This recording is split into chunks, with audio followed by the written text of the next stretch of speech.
Give us that base. Awesome.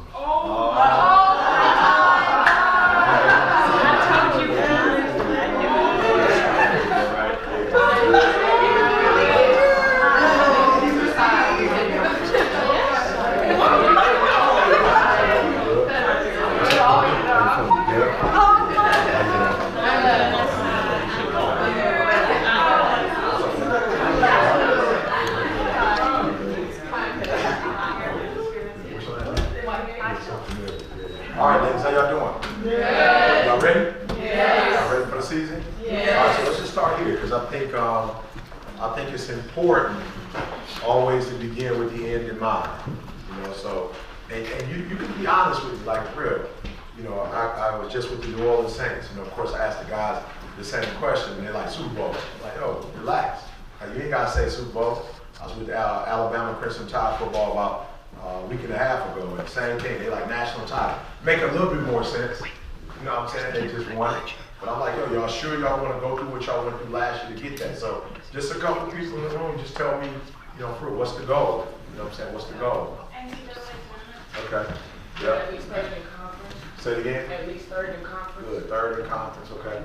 Good. Anybody else? Yeah.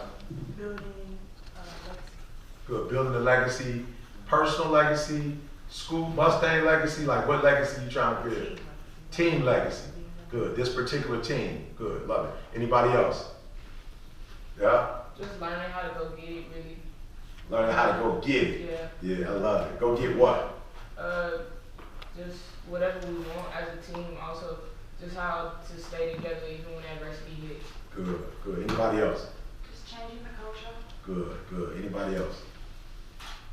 Good. So I just had a man. I'm talking about for real, like not like in an angry way, but a real passionate, heated conversation with my son.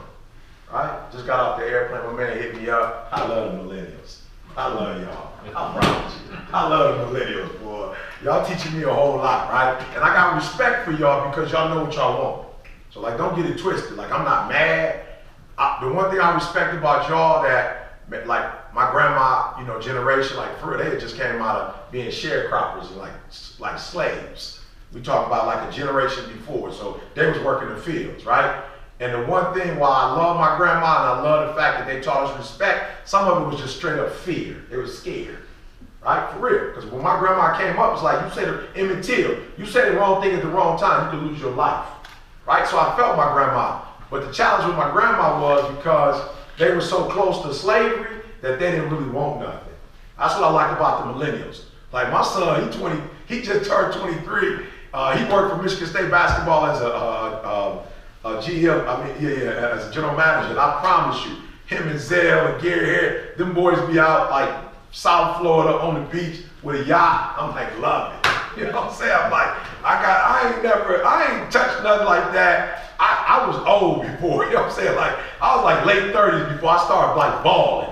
You know, even really like getting into wanting to Escalade. I was just cool with the Trio Tracer. You know what I'm saying? They were tricked out. They had the fan on the back, nice little sound system, you know what I'm saying? So I respect the fact that y'all want something. This is why that's important.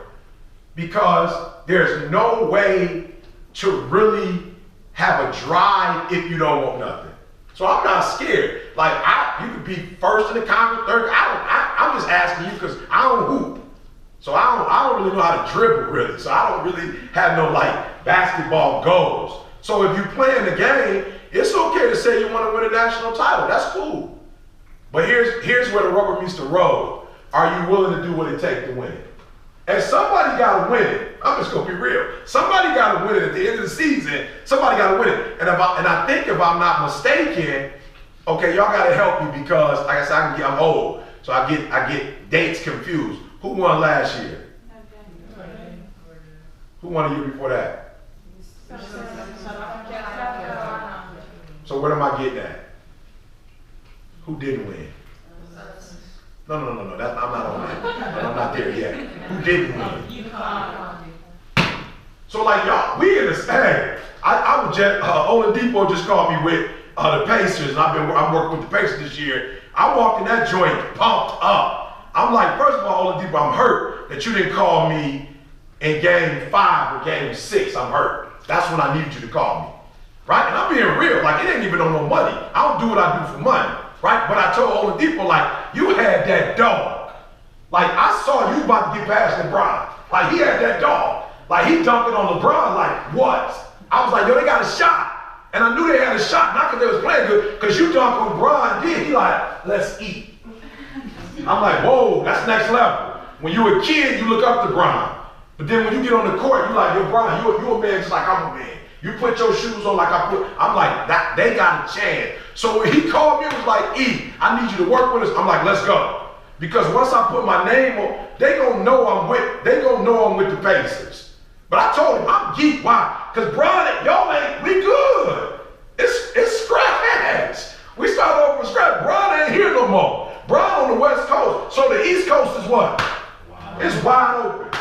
Anybody can take this joint now. But I told him, let's not play with it. Who they say gonna take it? He like, yo, they said Boston. I'm like, good. But we don't know that. So I'm geeked to be here. The dragon has been slain twice.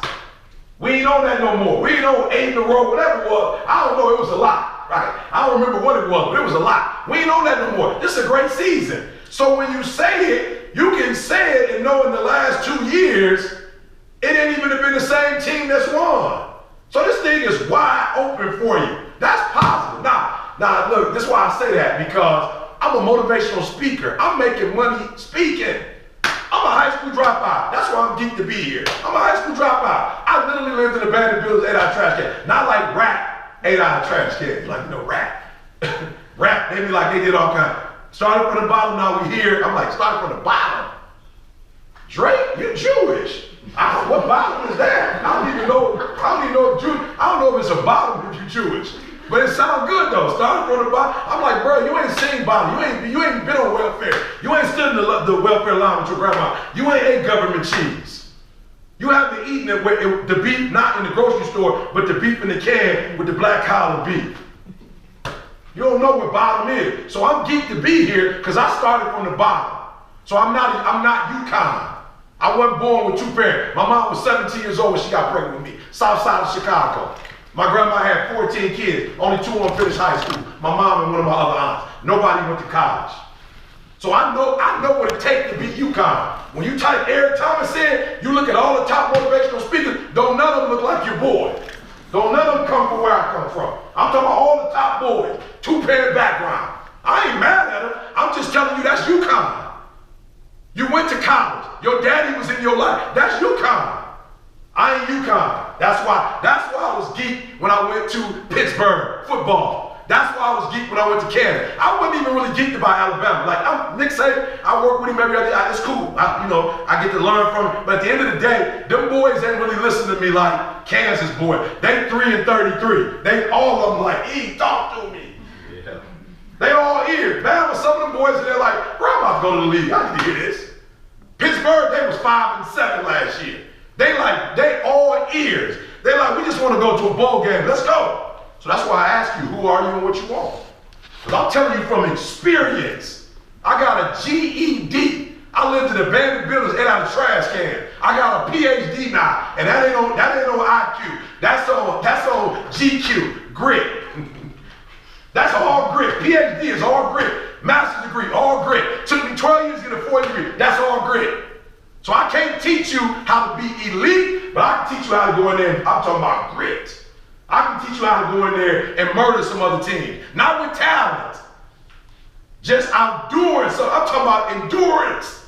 Just having more stamina than they got. That's what I can teach you. So I ask you what you want. I'm going to give you 3 things. I'm going to let you get out of here. So the first thing is I'm talking to my son, and I said to my son, he said he had a lot on his plate. And I didn't mean to be disrespectful. I just started laughing. On your plate? You got a lot on your what? I said, call your grandma, call your great-grandma who worked in cotton fields. Call your great-grandma. Call your great-grandma who had to clean up behind other people and cook for them and couldn't eat the food that they ate. You call your great-grandma and you find out what something on your plate is. You don't know what nothing on your plate is. You making up stuff. This little stuff ain't hard. Call your grandma who worked at Ford, GM, Chrysler, had to put on the hard hat bad and go in and you don't know what hard work is, son. You don't know what adversity is. So the first thing I want to tell y'all is this. Like, don't make up something that's not real. Y'all ain't going through nothing. You blessed. And don't forget it. You playing for a major program. You blessed. Every day you walk in here, I don't want no attitudes. I don't want no complaining. Complaining for what? It's $1 million elephants. What you complaining about? Y'all eating 3 square meals for free. That's what I love about speaking to these kind of programs. We get to eat. Alabama, they got the spread in there. We ate breakfast, we ate lunch, we ate dinner. Then we had a snack. And the snack was better than some kids in Detroit and Chicago, how they eating all day. Number one, listen to me very closely. There's a difference between a winner and a champion. You can win and have a bad attitude. You cannot be a champion and have a bad attitude. The difference between winning and champion is the way they think. Champions think different than winners. You can win just having a sweet coach who got a sweet plan. You can have a coach that just played the game at the highest level in Texas and be able to just teach you some stuff about the game that you don't know. You can win like that. You can win with a great coach. You cannot be a champion with just a great coach. It's going to take you in the coach. So number one, listen to me very closely. I'm trying to help you. Somebody asked me today when I landed, how was your flight? I said, is that a joke? What do you mean, how was it? It landed. I'm not my grandmother. I ain't cleaning, no disrespect to my grandma, I ain't cleaning nobody's house for free or for money. I don't clean houses for free. My life way sweeter than what my grandmother's was. Way sweeter. My grandma would go grocery shopping, and I remember she had a list, and she would be checking stuff off and putting a dollar amount next to it. Because she didn't know if she was going to run out of money by the time she fed all her grandkids. I don't have that problem. I'm going in and buying juice. I'm buying name brand juice. It's unbelievable. I'm like, give me the name brand juice, and I'll take 2 because I don't want to come back to the grocery store in 2 days. It's a wonderful life. You have a wonderful life. Do not forget it. There's no pressure with playing the game you love. You have a wonderful life. So when you walk in here, I should never hear complaining. I am a champion. I never complain. You are a champion. There's nothing to complain about. Now let me stop, because you might be like, E, you got it twisted. You don't know. And here we do have something to complain about. Tell me what you got to complain about. I just want to know before I give you my last 2 points. I need to know what you got to complain about. That's something that's serious. I just want to know real quick. What's the real, like, E, you have not been here. You don't know Coach and what Coach does to me. I have something to complain about. He's a monster. Talk to me, please. Don't forever hold your peace. What are you complaining about? What do you have to complain about? For real, don't play. We got 2 more things, but I need to know. Honestly, what do you have to complain about? Because when we leave this room, if you don't tell me, I don't want to hear it. If you can't confess right now what you have to complain about, when you leave, don't call your homegirl complaining. Because nothing's going to change with the 2 of y'all talking. If you want to do some real complaining, let's complain in front of the guru and let's fix it. And if we don't plan on fixing it, let's not talk about it. And my son was like, Dad, I said, son, I just need to know one thing. Like, you got it hard. I just need to know just tell me what you mean. You live in Atlanta in Midtown. You drive an Escalade. You work for your father, which means that you don't get up and work from 8 to 8. That you run your own schedule. We just left New Orleans Saints, son. Coach Payton told you, he'll take you to the draft. He'll take you to the draft. We just left Alabama. You sat with Nick Saban for the 2nd time at 23 years old. You have a personal phone number where you can read. Tell me what you complained about. You fly first class. I just want to know. Help me, son. You really got to help me. I just want to know. Because he's like, well, Dad, you trying to embarrass. I said, I'm not trying to embarrass you. I want to know what your real problem is so we can fix it. So just tell me. Do me a favor. Winners complain. Winners, when they hear themselves talk. Champions do not complain. Why? Because they're focusing on what they said they wanted to do as a goal. Champions are focused on the goal. They don't have time to be doing stuff that's not going to help them toward the goal. So all the little stuff you're talking about, all the little social media, all the little going home, all the little crying, listen to me. Save that for when you graduate. You'll have plenty of time. When you finish here, I promise you're going to have something to complain about. When you finish this 4-year ride and you go in the real world, you're going to have some real stuff to complain about. So don't do it now. Because the energy you waste on complaining, we can't make it to a national title. And here's the bad part, right? for me, when I walk out of this place, they're gonna see I took pictures with you. And based on what you do this, they're gonna be calling me. So the whole game just switched, Coach. I just walked in here now. I done put my name with the name, and now people gonna be watching y'all during the season, and they're gonna be like, yo, E, I thought you talked to them. Go read it. Open the Victor. They look at it big like, yo, Pace is about to murder. I was saying, absolutely. If they do what I tell them to do, Boston gonna be their own little challenge. I promise you that. So number one, you are a champion. Think like one. There's only one goal. What's your goal? Good. What does that mean? Good. I just need you to define it for me. So, Coach, my son said, Dad, I love what I'm doing for you. I'm making good money, but I just want to be a manager. I said, okay, what's a manager? I just want to know what it is. And what do they do? He said, well, Dad, I said, son, tell me the truth. You don't want to be a manager. You want the lifestyle. You want to be in the stadium taking pics with the #1 player, the draft pick. You want to be in the car and take it. You want what it looks like, but you don't want what it feels like. Just be honest with me, son. Because you're telling me you want it. I just took you to Alabama. Kendall, when was the last time I had a run like this in terms of speaking back? It must have been 2 weeks in a row. I just left. What was I don't even remember. I was at a school yesterday. The day before that was with Pittsburgh. I'm here. I got something tonight. I'm on my way to San Fran. Well, I think I was like 21 days. I started, whatever, July 29th I started. 20 days. When was the last time I did a run like this? Ever in my life. But he gonna tell me he wanna be a manager. So I said, take every sports gig that calls. And we on the road now, he's still complaining, Coach. How they took you to the top? How they took you were Super Bowl champ? You would have dude that won 7 nights. You still complaining? So do me a favor, do you want it or not? Because I don't got time to play. I'm not here to play. This is divine. I'm not here to play. I'm here to do something totally different. And we made a connection. I'm not here for this. This is totally divine. I wasn't coming for y'all, but he knew I need to be here for y'all. What we gonna complain, y'all? We gonna work. And the reason why people eat loud, you passionate. Do you understand that no matter how hard my grandma worked, and I just want to be transparent with y'all so y'all can understand how much money did I make this month? Real talk? Be real. Close to 200. 200 what? 1,000. My grandma didn't have that chance. I don't care how hard she worked. My grandma couldn't make 200 grand cleaning somebody's house. They wasn't giving out tips. Oh, you did a great job. We're gonna give you a $100 tip. My grandma couldn't come home when she wanted to. She came home when they told her she was finished. So why am I passionate? Because I got a chance to control my own life.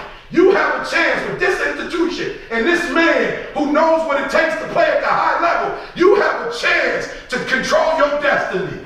That, my friend, is the American dream, not a Cadillac. Not a big house. The American dream is all men are created equal and endowed with certain unalienable rights. That's what you have. You out here, there are kids that don't get what they don't eat like you eat. They're at the same university. They don't get what you get. But with this right here, your skill set, this thing can take you wherever you want to go and then take your kids wherever you want them to go. And you complain because coach wants you to work and practice so you can get what you said you wanted. You mad at coach because he ain't gonna let you take no shortcuts because ain't no shortcuts on the next level. Y'all think you think this hard? Wait till you get to the pros. You think this is tough? So the fact that he's riding you, the fact that the coaching staff is riding you and saying no shortcuts, do it the right way, do it over, do it over, do it over, do it over. Why? Because in practice you get to do it over. In the game you don't. They write that stuff down. It's recorded. I'm gonna leave, but I'm gonna tell you this. How many of y'all got your mama coming to the game? Let me see your hands. You got your mama coming. If you don't play number for your mama in the stand, like don't make your mama go home. Your mama, now come on, if your mama anything like my mama, they bragging that everybody know which school y'all go to. Am I right? Come on, am I right? All y'all mamas don't even wear normal clothes no more. They all got their SMU mama shirts on. I'm not talking about they don't even dress up no more. They got your stuff on. They got your number. They bragging to everybody. They coming to the game. Have some pride about this team. Have some pride about your mama sitting there. I'm a grown man. I'll be 48 in a couple days. I still do what I do for mama. Every gig I do, every time I get a newspaper, every YouTube video, every Instagram post, I want my mama to be like, that's my son. that at 17 years old I could have had an abortion. But I decided to give him life. I'm gonna let my mama know you made the best choice you could make, not crying and whining. Coach, I got so mad at my son, I just called my mama and said, hey, talk, this is your mess, you started this. Talk to your grandson, I can't talk to them more. Maybe you got some patience that you didn't have, because she knows, she has some patience she didn't have with me. She got some new stuff that she's doing. Bro, and I called her and we three-wayed her in, and you know what my mom had the nerve to say to me? Hang up the phone, son. I want to talk to my grandson alone. I said, what? I'm going to deal with this. She said, hang up. I need to have a conversation with my grandson alone. So number one, we are champions. And champions don't start with winning the national title. Champions start right now with the way you think. We're making a commitment. E.T., I will never complain about the stuff that I said I wanted to do anymore. If that's you, let me just see your hands raised. You're making a commitment that I will never complain. I will never complain again. I will be grateful for this opportunity because I know this opportunity is setting me up for a greater opportunity. And if I fail this test, I can't take the next test. If I fail this class, I can't take the next class.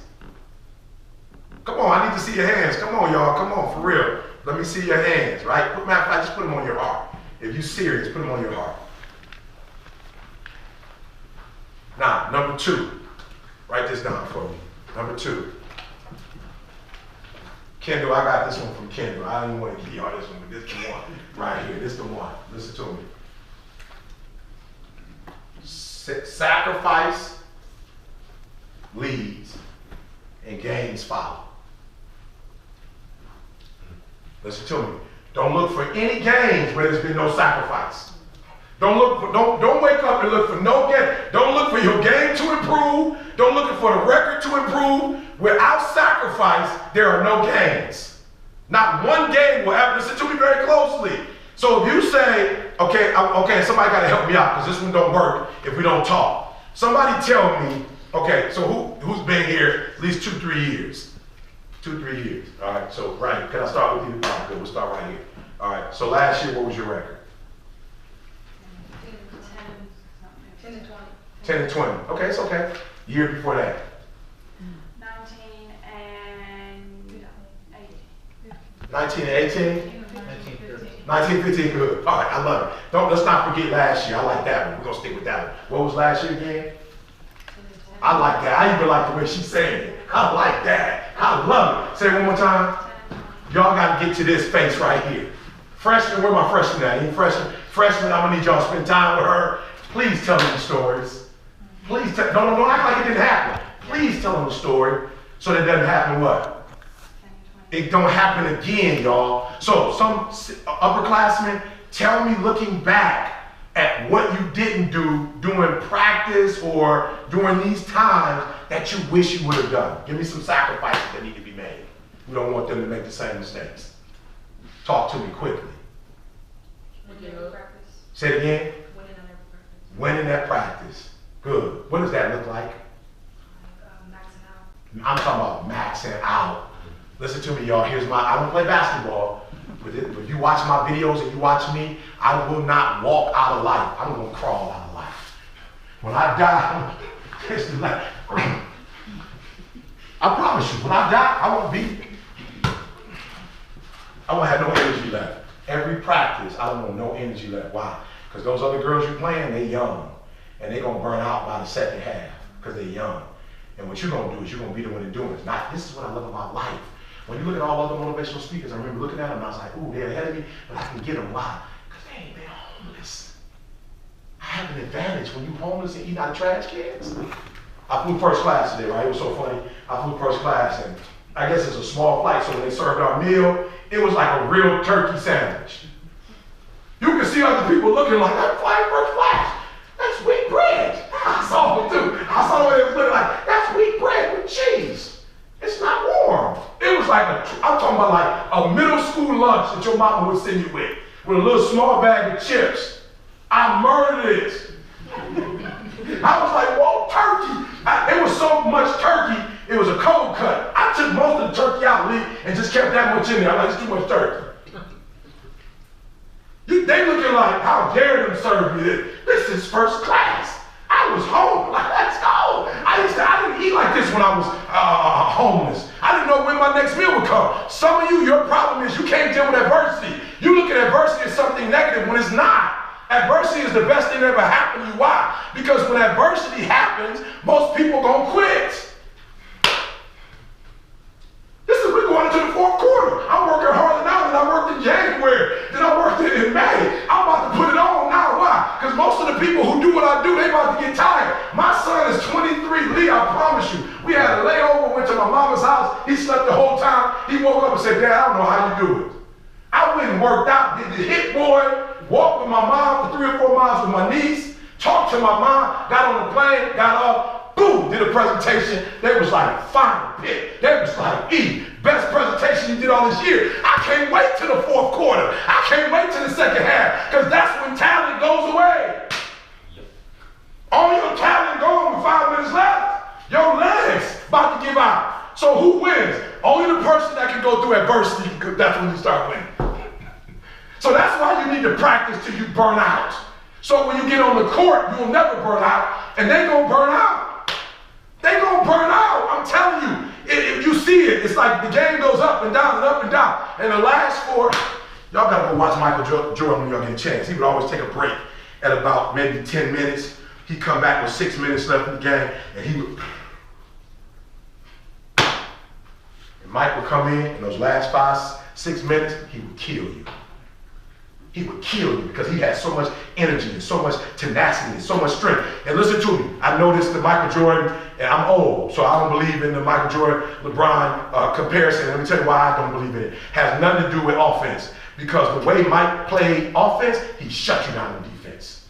That's the difference. Mike didn't play one way. Mike wanted it so bad that he would put up 30 and he would stop his guy from scoring 0. That's the difference. He played both ways. How do you play both ways? When you're not playing talent no more. You're not playing with talent. At that point, you done dug deep within. Okay, I don't even supposed to say this, right? But I gotta be honest, I'm gonna give y'all one more. I shouldn't say this until I come back halfway through the season.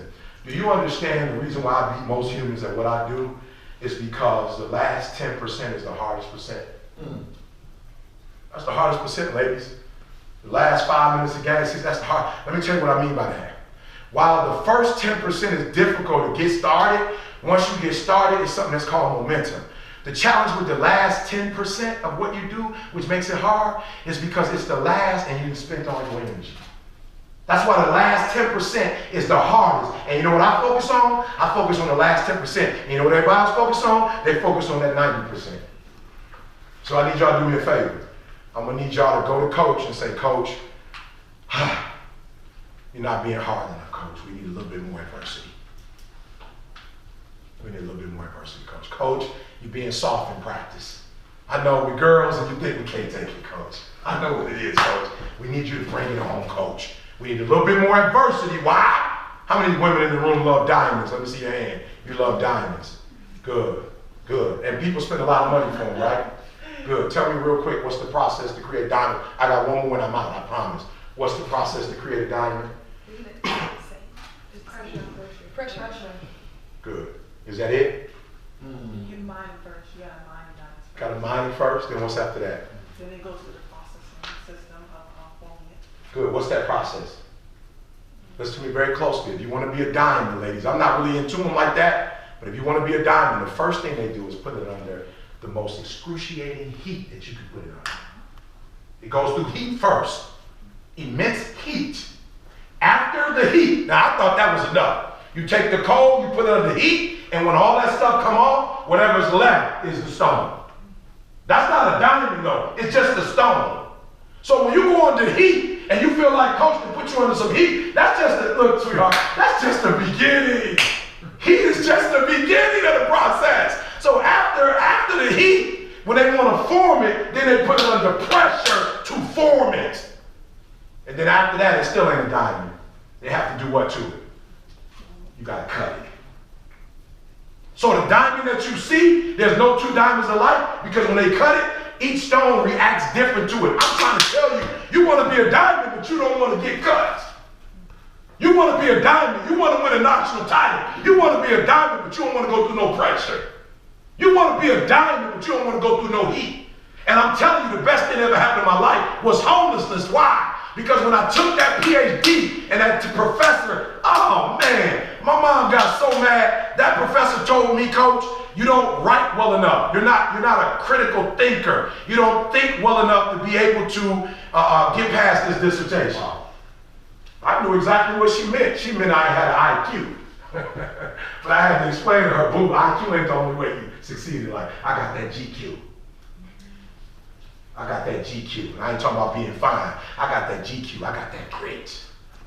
And so you know what I did when she told me that? I went to the library, y'all, and I read over 40 different dissertations until I found the one that looked like something I could write. I went in the library and was like, yep, she right, I ain't got the IQ, but they do have dissertations for free in the library. So we about to go to the library, spend a month here, and I found one like, I could do that. And I went home and I stripped it from top to bottom. I kept reading and reading and reading, and I saw what it was, and I said, I got it, and it took me 4 weeks. Some people can do it in 24 hours, turn the paper in it, 4 weeks and 6 weeks, and I would turn it in early, she would give it back with red, and I'd give it back, and she'd give it back with purple, and I'd give it to her, and she'd give it back with orange. And I told her, you will not break me. You must understand something. This is a class. I was homeless.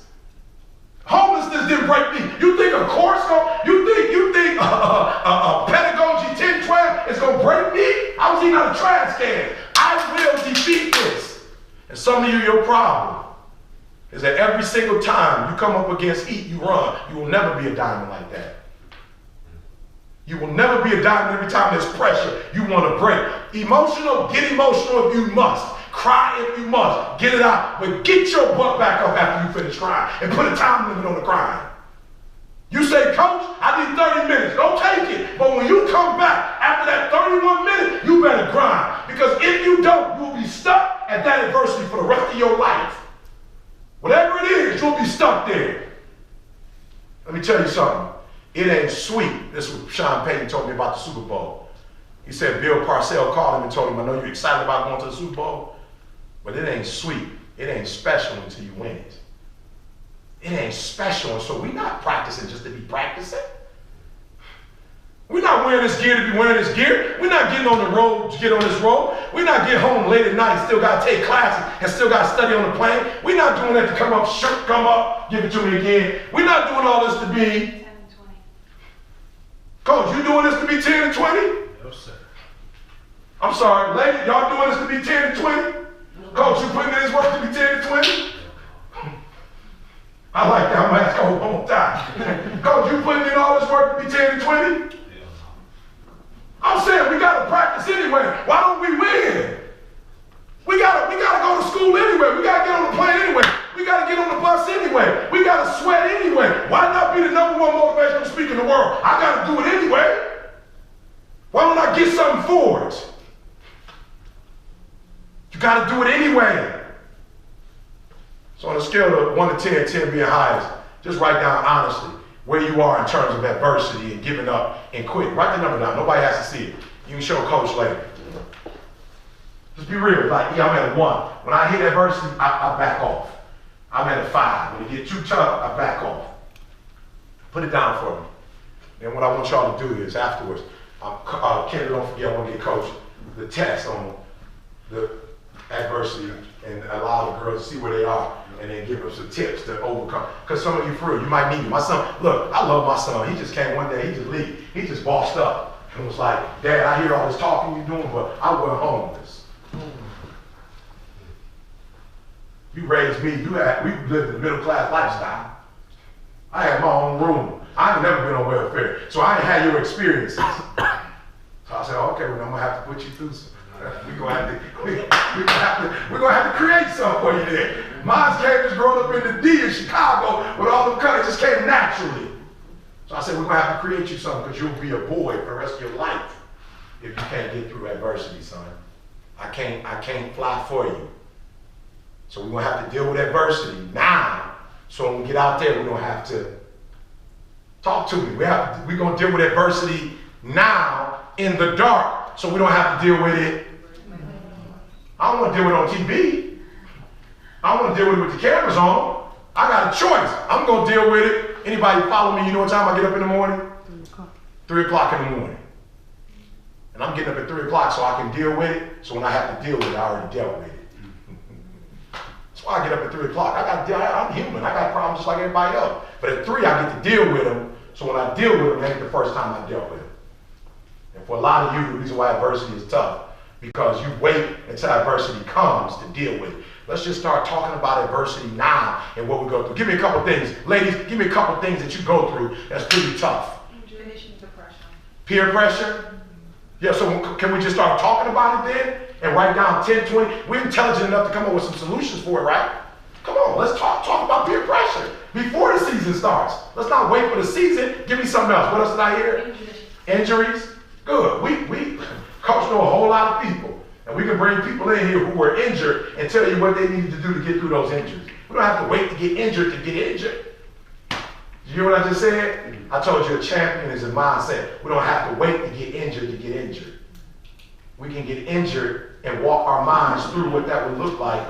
It might even prevent it. Good. What else did I hear? Conditioning. Say it again. You said adversity, right? Yeah. Conditioning. Conditioning. Good. So what's so adverse about conditioning?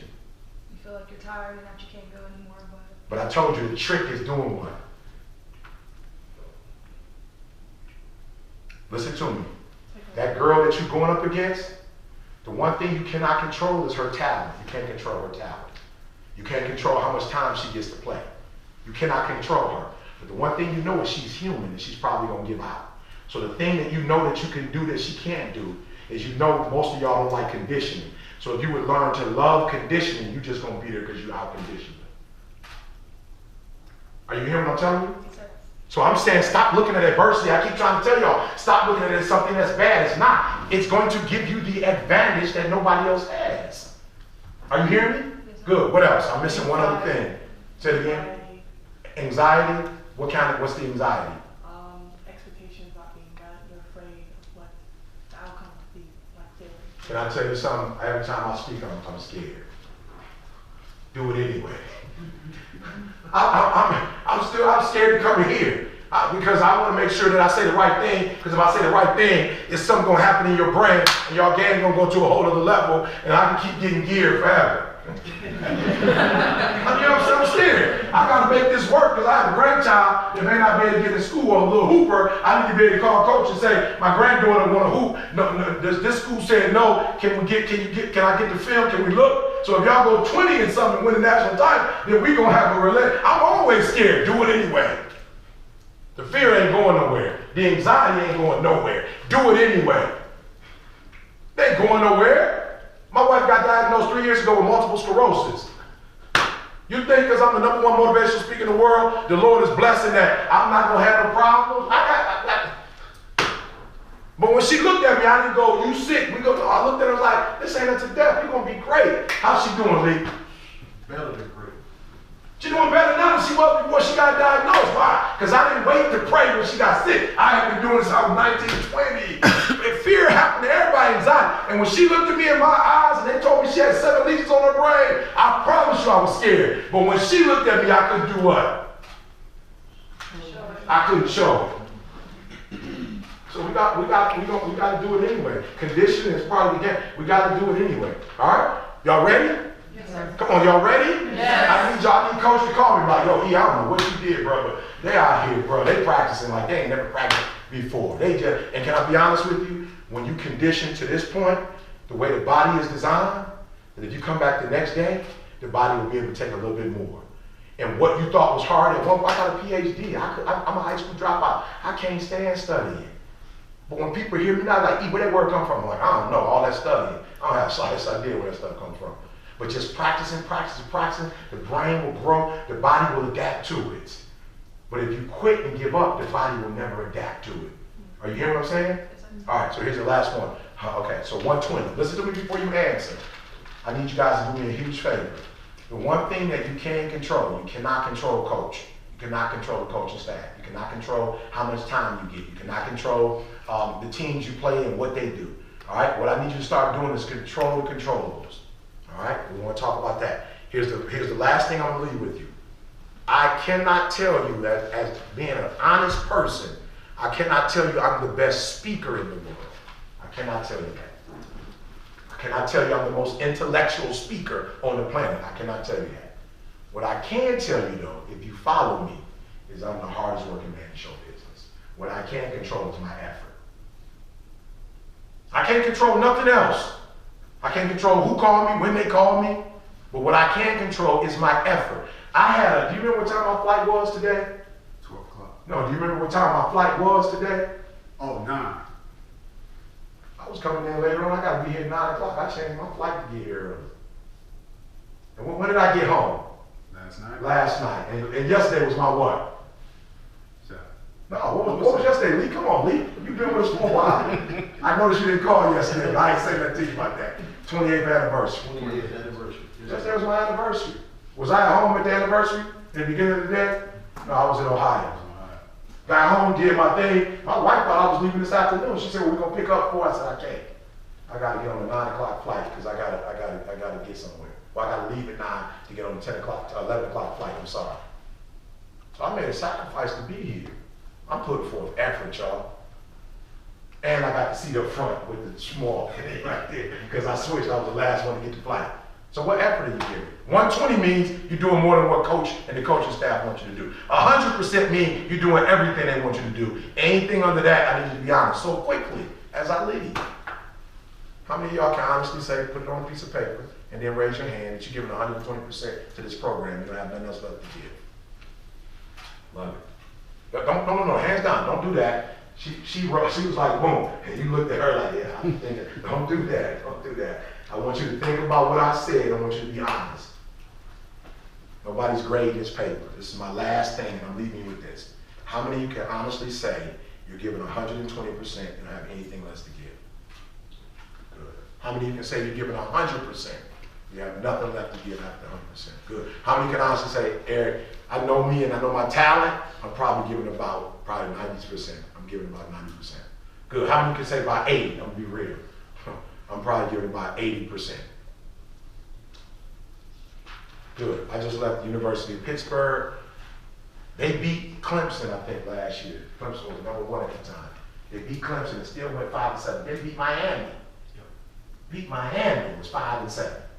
I asked the same question in this room. The average dude told me they gave 70 to 80%. I'm leaving you. The average dude said, be real, E.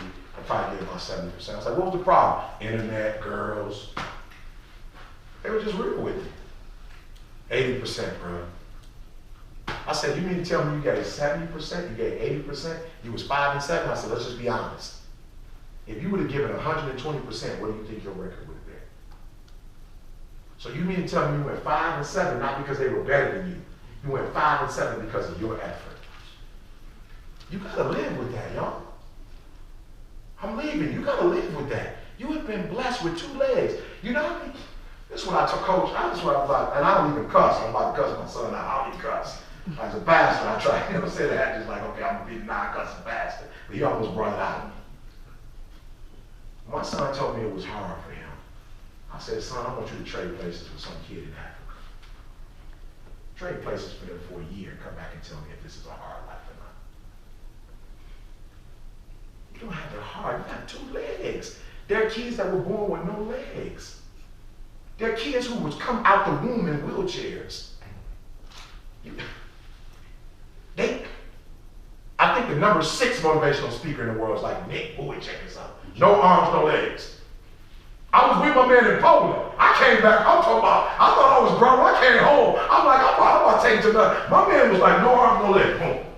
On stage, I'm talking about, he murdered the stage. You talking about stage fright? No arms. My man, pop, pop, pop, pop. Screaming hot. Then he showed a picture of his girl. No dish, fine. I'm like, what in the world? My man on the beach with his girl, fine. She got a bikini on. He got 2 little kids.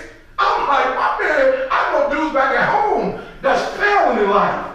That can't hardly pay their rent. And they got excuses. My man ain't got no arms, no legs. He #6 climbing. I'm like, you're not about to catch. I'm not about to get caught by a dude with no. This is unbelievable. He murdering today.